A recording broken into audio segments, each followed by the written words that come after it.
Please welcome to the stage, Mira Sorvino. Yeah, there you go.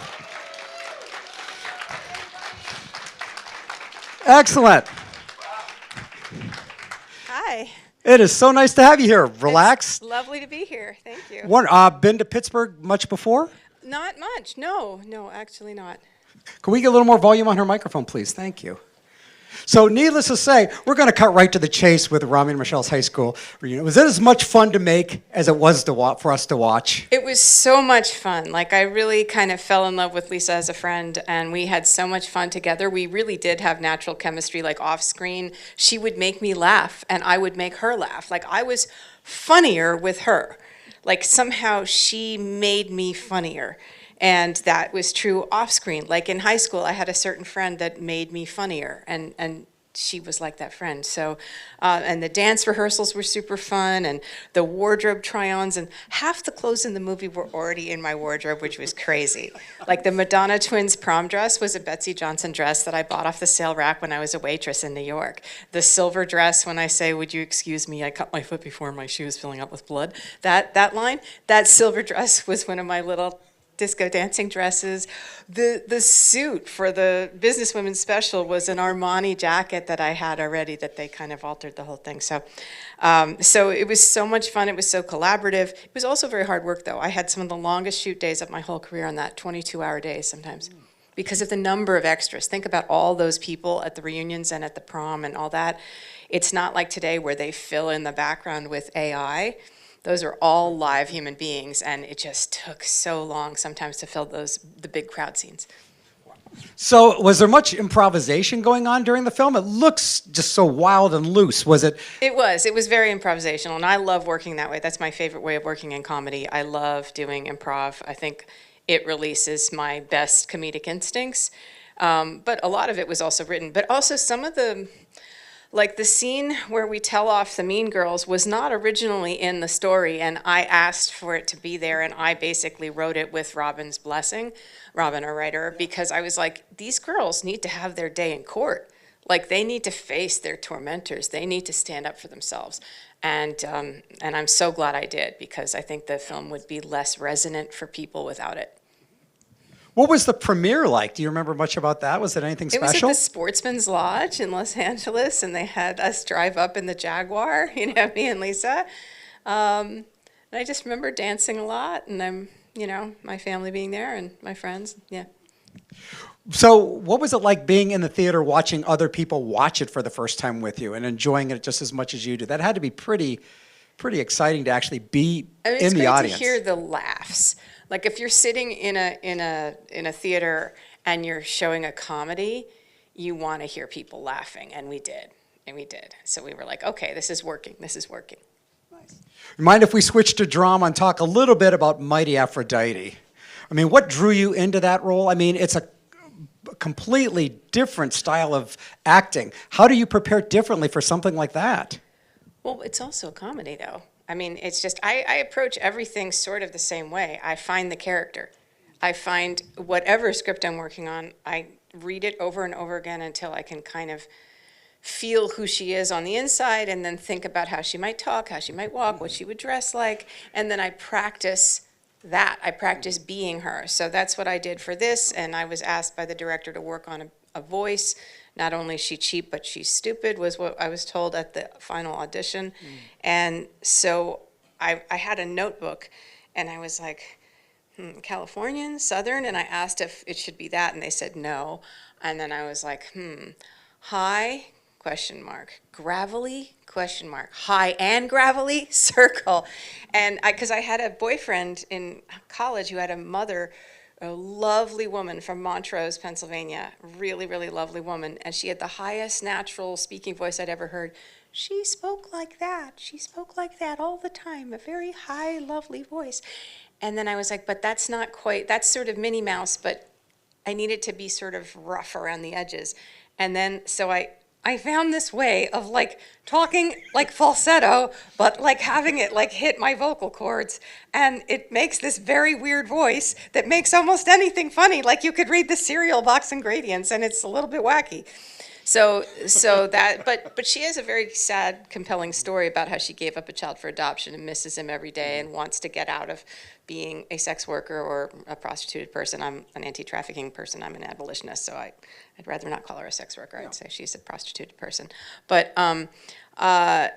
but she's also absurd. I mean, she says the most absurd, crazy, funny things. And so, I did go down to Philadelphia on a train ride in character, dressed as her for 3 days, so that I could develop her personality, because it was a really bold, weird choice. I mean, she was a really weird person, and that voice and everything.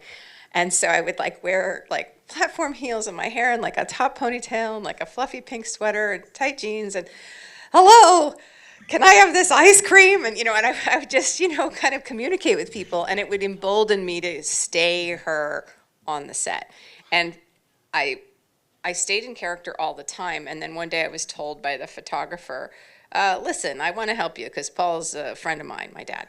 And, he likes you, but he thinks you're a bit aloof, a bit standoffish. And he doesn't like this character acting shit, this staying in character shit.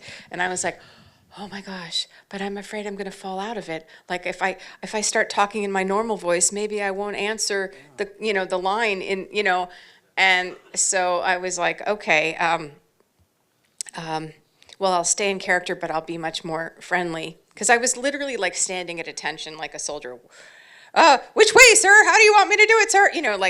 I wasn't bold to be hanging out, But then I was like, okay, hello, how are you? So I'd start to be friendlier, but still in character, and that worked. So I want to ask you about being in character. You actually had a rough time jumping in and out of character, or once you were there, you wanted to stay there? I'm a little curious of how you can turn it on and off. Well, that was one of, that was my 7th film, right? So I was still relatively green, and I was very nervous about falling out of character. So I stayed in it all day long, which is a little bit intense. I think Daniel Day-Lewis also does that.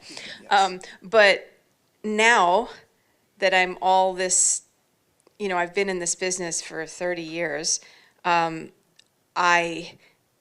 don't need to do that anymore. Mm-hmm. I can go in and out. I'm also a mother of 4 kids, and they're my whole life. They're my real life, right? So I can't go home and stay in character. I can't go sequester myself in a hotel room for the length of the shoot and only be the character all day long. That just won't work for my life, nor should it. I would be really doing the people that I love a disservice by not being available to them. But I am much better now at doing my work and bringing it on the set and then going right out of it. What was it like growing up in an acting family? It was great. My brother, Michael Sorvino, is right there. He works with me at the table, and he's also an actor and a writer and a producer. And we both grew up with Dad and Mom both being actors. My mom was an actress as well, Lorraine Sorvino, but she gave it up to have us. And I always was like, Mom, don't you resent us? Don't you wish that you had still been able to pursue your dreams? And she was like, being a mother to you guys is all I want. And then once I became a mother, I was like, oh, I understand. I honestly would have preferred to retire than to stay working, but economically that was impossible for me. But I get fulfillment from my work, don't get me wrong, but the time with your kids is so precious. But my dad was one of those people that had to go away for 6 months at a time. As when you're working a lot, you are not in one place. And up until I was 7 years old, we used to travel with him on location everywhere, the Bahamas, where he did Day of the Dolphin, Spain, to LA, because we lived in New Jersey. We grew up in New Jersey. When he had television series that he did. And then at 7, when we came back, they made this decision, we're just going to stay in New Jersey with the kids during the school year. So Lorraine is going to stay with the kids, Paul is going to go work. And I think that broke up their marriage. It's too much distance. You can't be away from each other for 6 months at a time. They ended up breaking up when I was 12, and then they broke up finally when I was 21. And, it was very, very hard for all of us to endure that. But when my dad was around, he was a very, very committed father, very loving. He was a homebody because he had to travel so much for his work. He didn't want to go around and, go on little trips. That was my mom. My mom was very adventurous. But he gave the best advice. He was super loving. We had a house full of, everybody was always doing impressions. Like when he would tell a story at the dinner table, he would do the voice of the person. And then Michael and I also do that. We'll always do the voices, and my sister Amanda does it. We grew up with the benefit of this large Italo-American family on my dad's side, always being present in our lives. My grandmother would live with us sometimes, babysit for us. My grandfather would visit all the time. My cousins, we called them the cousins, my first cousins, we would play with them and see them like all the time. So it was a very traditional Italian-American feeling. Like we would have the Sunday dinners with the ragu. They cook for 4 hours. We would have pasta fazool one day a week usually. We'd have marinara. We would have meatballs. We'd have all the things.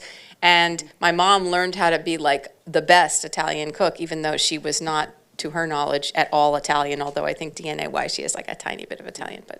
But it was a wonderful upbringing. My dad taught me how to act. He would give me instruction for my school plays. He taught me how to cry. He was like, go up to the middle of the stairway and sit there and think about something very, very sad and don't come down until you're in tears. And so I came down like streaming. I don't know what I was crying about, a pet maybe or something. And then he was like, now do the scene. And then he would say, sometime also, one of the hard things for acting is like, oftentimes the sad part comes in the middle of the scene, not at the beginning. So you can't prepare at the beginning being ready to weep as you walk onto stage or screen. You have to hit that moment. So he was like, all right, well, it's like a birthday cake that you have to prepare.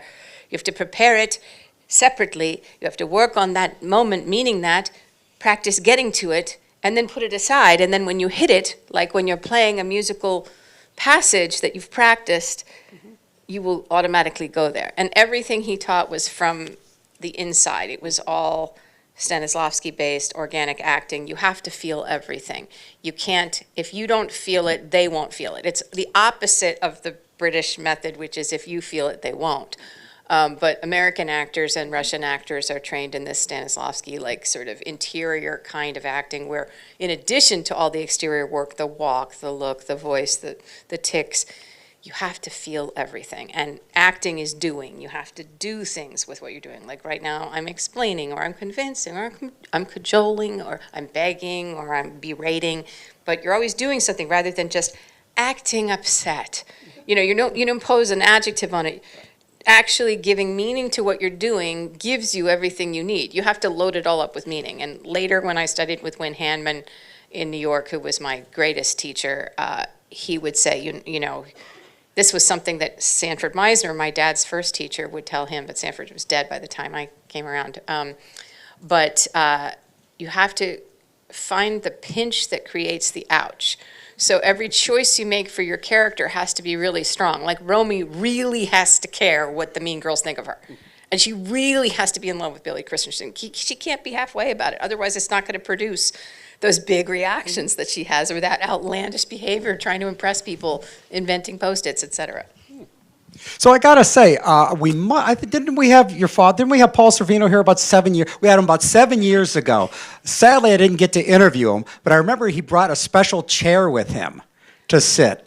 You remember that? It was just so grand, just sitting there. Like everybody had certain chairs, but he had this beautiful piece of furniture he sat in. That was my take on him. I wish I could have interviewed him, but that was. I mean, in his latter years, he had some mobility issues, and he was quite a large man. So I think him being comfortable in his chair was important. I don't think that was what he did when he was younger. I mean, I only heard of him doing that like the last decade of his life. Yeah. It looked pretty grand. It was like a throne. Yeah, I don't think he meant it that way. I think it was just a comfort issue. Yeah. So anyhow, I want to talk to you about Guillermo del Toro and your work on Mimic. How challenging was that? He's a pretty meticulous director. He was amazing. I loved working with him. It was a wonderful partnership from the beginning. The real challenge in that came from the fact that they fired him in the middle of the movie, and I had to fight them to get him back on with my agents and lawyers. He's put this in his book.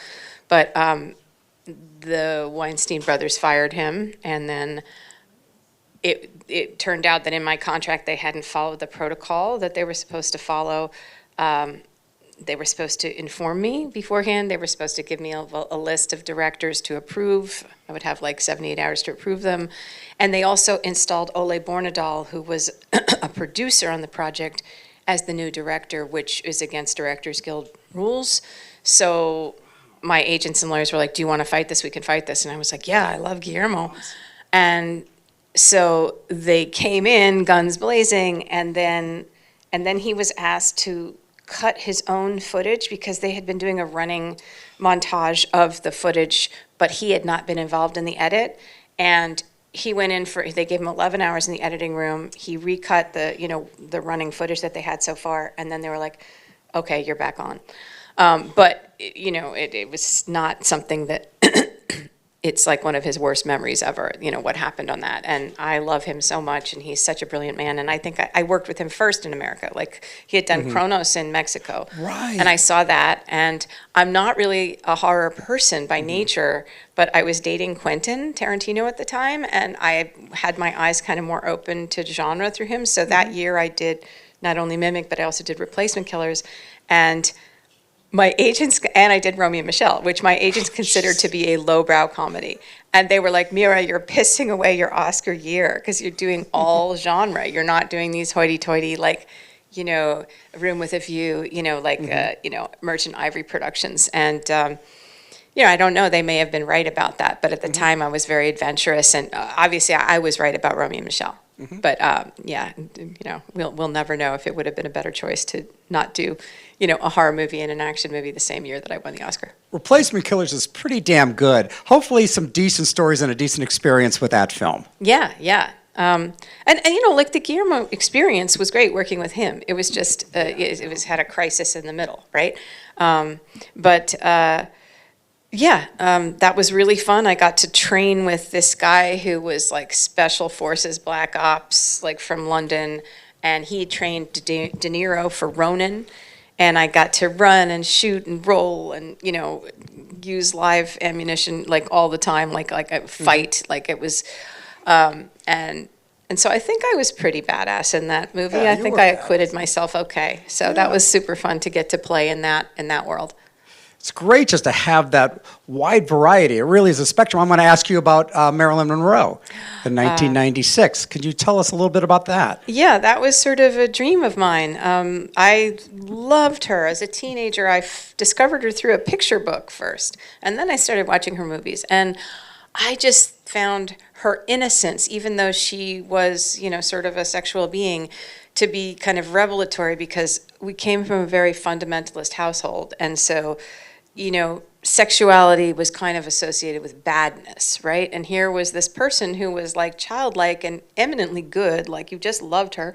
And yet she was very sexy, obviously, and played all these sexy roles. And I think she was far smarter than the general character she played. But I just loved her.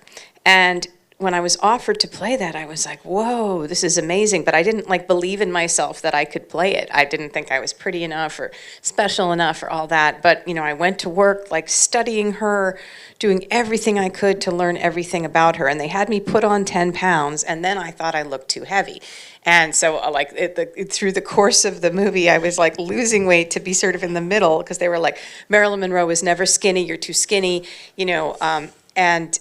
But I would listen to vocal recordings of her giving radio interviews because I wanted to hear how she sounded when she wasn't on camera. And she did have more of a range in her voice. She would still have that high breathy quality, but then she would also go down into her lower register and sound more like a normal person talking.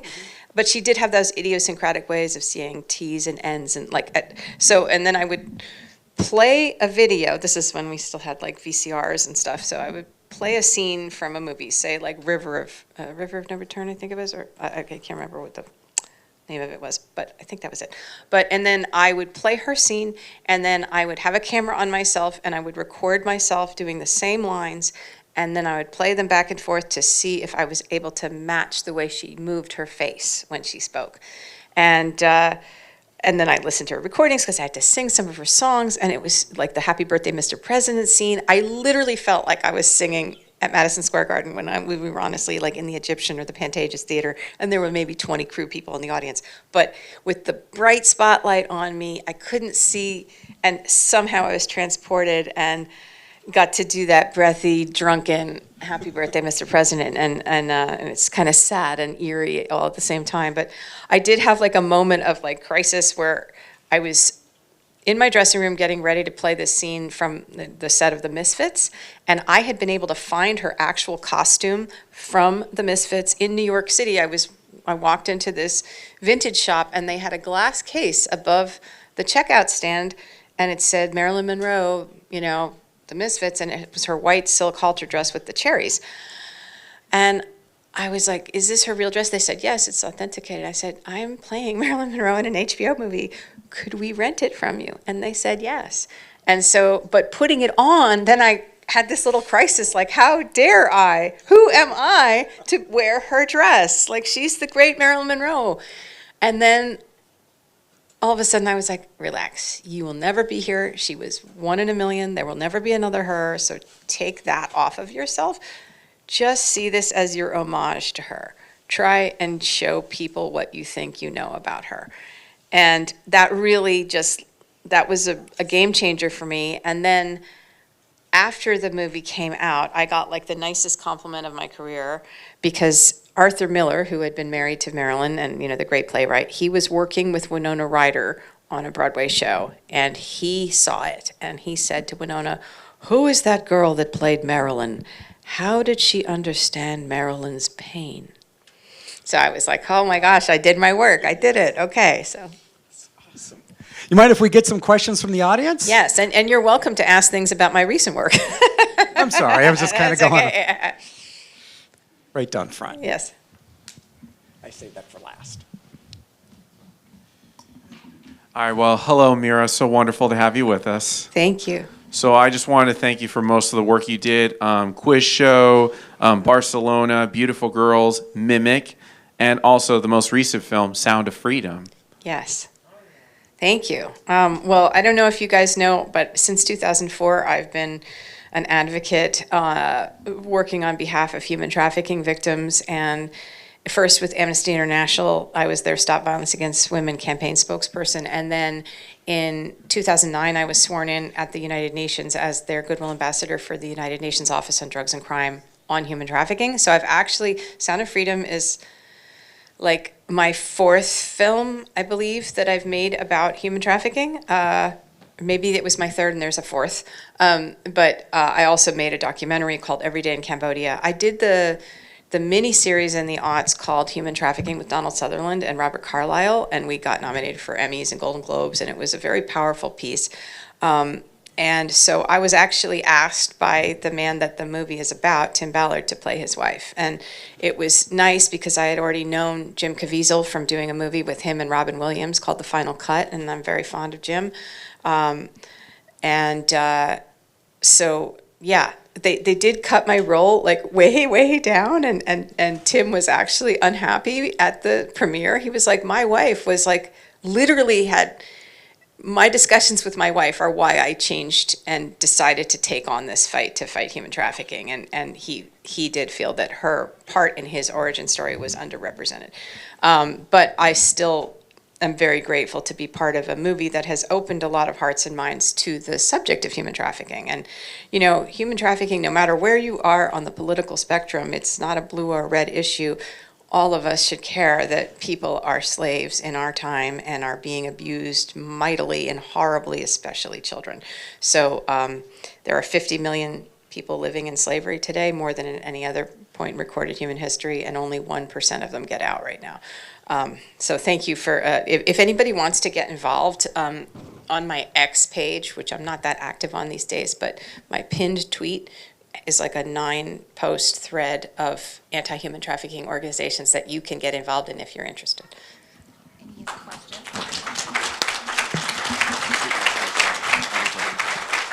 I'll just do it. So what inspired you to pursue acting in the first place, and what would you say are your favorite film projects that you worked on? I think my dad, growing up with my dad, it was pretty hard not to be inspired by his work and him as a person. So, in one of the dialects in Italian, they say, l'arte di tate è mezz imparata, which means the art of the father is already half learned. So, like a surgeon's son becomes a doctor or whatever. But Dad did this movie called Dummy when I was a kid with LeVar Burton. It was a television movie where he played a deaf trial lawyer named Lowell Myers defending a deaf and mute young man who was accused of rape and murder. And Dad did so much research for this, and he spent weeks working with kids at the Lexington School for the Deaf, like learning how to be deaf, basically, and how to speak like a deaf person. He had 3 stages of deaf speech because the story spanned 20 years, and Lowell Myers had gone profoundly deaf at 12. So the longer he was away from the time he could hear, the worse his speech became. And then right before the show, he got a chance to meet the real Lowell Myers, and when he met him, he realized he had a totally different sounding voice, like a much lower voice. So then Dad changed the voice. And it was such a human, beautiful story and such an amazing performance. And seeing the work Dad had put into it I was like, oh, this is noble. This is like a noble pursuit. Like to do something that honors humanity like this. Like this is something to aspire to. So that was one of the reasons. And then I saw Jessica Lange in Frances, and I did not know the end of that story, which, spoiler, can I spoiler? Yeah. Okay, the movie came out like decades ago, but it's about Frances Farmer, a famous 1930s starlet, I believe, and she ultimately, for being a difficult person or a person with some mental health issues, they lobotomized her. And I did not realize this until I saw the end of the movie, and I was so devastated I cried for like 20 minutes, and that was another performance that really like rocked my world. And then I went to see, oh God, what's it called? The Arthur Miller play, After the Fall, and it was with Frank Langella and Diane Wiest. This is a very young Diane Wiest. I was 16. And she was playing the Marilyn Monroe role, because there is a Marilyn Monroe role in it, like a character based on Marilyn called Maggie, who's a singer, not an actress. And she was so wonderful in it. And the whole play was so wonderful. And it was another one that really like moved me. And those are the kinds of things that made me, I mean, I loved performing when I was on stage, but I think also seeing other people perform made me want to do it more. Let's get a few more questions in. You're going to be headed back to your table to sign after this, I believe. Yes, I will. Okay, so if you didn't have time for a question, please go back and hang out. Let's get about 3 more questions. Okay, we have a daughter who's an actress in New York, and she's almost 40 now. She's been in New York for about 20 years. She went to the Tisch School in New York, and in the last 20 years, she hasn't really come up with anything like her breakthrough or whatever. I was wondering if you had some advice for her. I think in this day and age, if one can make one's own projects, because anyone can make a movie now with an iPhone. Like, if she can get a band of people together, whether she writes or one of her dear friends is a talented writer, somebody else knows how to do it. I mean, if she went to Tisch, I'm sure she has some alum friends who are the people who could fill out that little crew. And even just make a short. Make a short film and get it to some festivals, show it to agents. Like, if you don't, it's sort of like, we got a barn, we got some kids, let's make a, show. Like, I do feel that, fortune favors the bold. And if, I do think she should do everything that comes her way unless it's morally offensive. But, like, if there's, like, something on backstage and it doesn't pay a lot, but she could get some experience or work with people that might hire her again. There's a lot of people that get discovered after 40. It doesn't have to end, just because of an age limit. But I would say try and make her own material. Try and find a story that interests her and make herself the protagonist of it. And just, because she could even self-publish. It can go on YouTube. It can, I just think that this is an interesting time. It's a terrible time, but it's also an interesting time.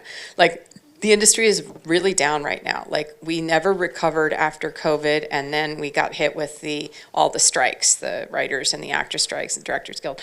And everybody said the business was going to bounce right back, and it has not bounced back yet. But I do think you can make your own way, and like my first film that I did amongst friends was a film that was submitted to me when I was working as a reader at Tribeca Productions. I was, paid to read scripts and review them for Robert De Niro and Jane Rosenthal. And I liked this script, but I didn't think it was right for Tribeca, but I told the director I liked it, and he was like, would you come on board and help us produce it, help us do stuff? And I ended up being his casting reader for the male parts. And I had asked him earlier if I could possibly play the female part, and he was like, nah, you're too deep. I want somebody cute, bubbly, like a cheerleader. And then I was doing the readings with the boys, and then I was like, Rob, I really need to go back to like my real life. This is taking up so much time. He's like, okay, listen, I'm thinking of giving you the role of Laura because I really like what you're doing, but only if you stay on as third AD. So, and like the casting director quit, so then I was also the casting director during shooting to like cast extras for scenes. Like I had to fill a restaurant Halloween night call time midnight, no food, in a diner with no money. I had to fill that room with extras. So that was part of my job, and I was driving vans and I was getting donuts, but I was also the girl. And then that movie fell apart in the middle, and we had to go around and get people to invest in it in the middle. And my dad was one of those investors that put in like $10,000 or something. And we finally got it finished. That movie, that tiny little indie, went to Sundance, and it started all of our careers. So that was sort of a thing of like, that movie wasn't really going anywhere necessarily, but it was all of our combined willpower and ingenuity and just investment in it that turned it into something that had value. Let's grab just one more question. We have time for one more. Okay. So you come from an acting family. Your father was a great actor and singer. Was, yes. What do you think about the newest addition to your acting family? What do you mean? Your stepfather. Oh, you know what? We're not. We don't really know each other very well, so I can't really comment. We're not really. He would not be I don't have a stepfather. Okay. Let's grab Sorry, one. my mother is not married to somebody else, so I don't have a stepfather. Thank you. Let's grab one more question, please. Hi, I'm watching Shining Vale. I'm kind of in the middle of the second season. You're brilliant, BS. And without spoilers, one, is it renewed? And two, if not, are we going to find out, is it in her head or is it like real horror? Can you say? I mean, in my opinion, it's not in her head. I mean, in my opinion, they like to ride that, but I'm playing a character. So for me, or in season 2, I'm playing 3 characters, right?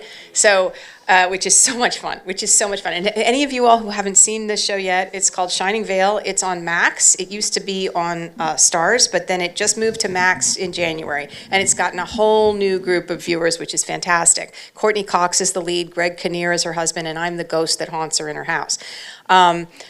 So for me, I had to play these people like they're all very, very real. And certainly in season 2, Ruth is a real person that she's dealing with. So that's not in her head. There may be certain elements of the relationship that could be in her head. But then again, there's all this supernatural tinkling with things. I honestly started getting a little scared by season 2, like to play it. Like there were certain scenes that I had to kind of modify what they wanted me to do in them because they were a little too dark for me. Like so season 1 is basically an homage to The Shining, and the second season is an homage to Rosemary's Baby. And actually, my character Ruth is supposed to be a sort of an homage to Minnie Castevet, the Ruth Gordon part, although not like 80. I was like, I'm not playing 80, Jeff. I'm not doing it. I'm not there yet. But that scene with the goat, I don't know if you've seen that scene yet. Not yet, but. Okay. Yeah, it's sort of like in the basement, and there's a kind of a goat. Well, it's when all of them are surrounding her and the goat comes in. Yeah, it's basically copying the copulation scene with the devil in Rosemary's Baby. And they wanted me to chant these Latin words like, hailing him, and I was like, no fucking way. Sorry, I am not doing that. So then they just had us chant "We Are Phelps" backwards, which sounded weird enough, because the character's like, "We are Phelps, we are Phelps." But yeah, I don't think it's in her head. Okay, so season 3. It is unclear, basically, if there was enough audience demand or if it continued to have enough viewership on Max. Max would order it from Warner Brothers. I know all the original people involved would love to do it. Right now, that order doesn't exist, but there's more chance now than there was when it got canceled at Starz. So if you love it, post about it, tell your friends about it, get those numbers up, and maybe we'll see a season 3. That's excellent. So you know what to do. Please give it up. Mira Sorvino. Can I mention one other little thing? Yeah, Sorry. sure. Go ahead. We got I time. have this little sidebar passion of mine, which is making jewelry, which I started to do when I was at the hospital expecting my 3rd child, and I had a 9-week hospital stay. And to occupy myself and not go crazy, I started making these beaded necklaces with like vintage or antique pendants, and I would hang them on my IV stand, and then the nurses and the doctors started coming in and asking if they could buy them from me. So in times of stress, I sort of do it more. Over the years, I've sold them here and there, but like during the LA fires, we were relocated out of our house, dislocated, in the middle of the night, cops came to the house saying, you have to get out, the fire is coming your way, get your dogs, get your children, get out. And so we're not back in our house yet because we got smoke damage. In the Airbnb that we're living in, I was like, I'm going to start making the necklaces again, and I've started making them, and I brought them here. So if anybody wants to, I try and communicate like love and faith in them. Some of them have like vintage Catholic medals or crosses or things, and other ones are just beautiful old lockets and just beautiful. I try and use natural stones and vintage beads, and so check those out if you're interested in that. They're at my stand too. Well, that's really awesome. Thanks for interjecting that. Thank you. Mira Sorvino, so you want to go to her table. Give it up. Headed back to her table. You want to hang out, check out the jewelry and all the great stuff.